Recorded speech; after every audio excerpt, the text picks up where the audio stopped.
And he and his wife came in and they're sitting in front of us. And I want you to imagine. She's beautiful. She's been a stay at home wife. She's been with him for almost 37 years.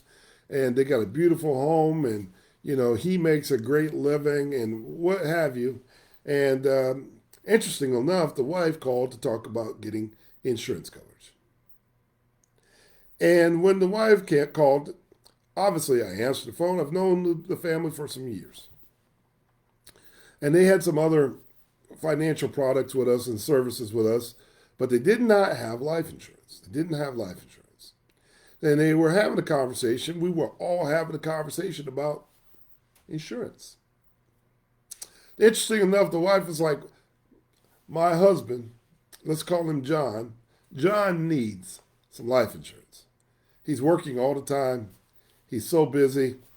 And it scares me that me at home with 4 kids, that, if something happened to John, we wouldn't be able to make it.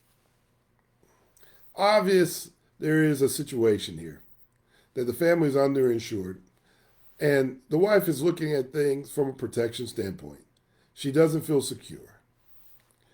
Well, let's say John comes into the meeting, and John sits down. He's a big guy, big voice, very similar to my own.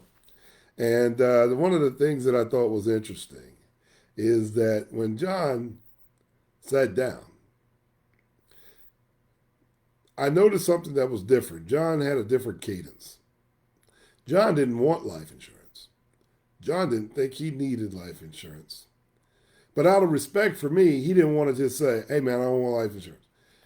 He maintained his calm and kept quiet throughout the meeting. And the meeting went about an hour and a half. So the wife pretty much ran the show. Well,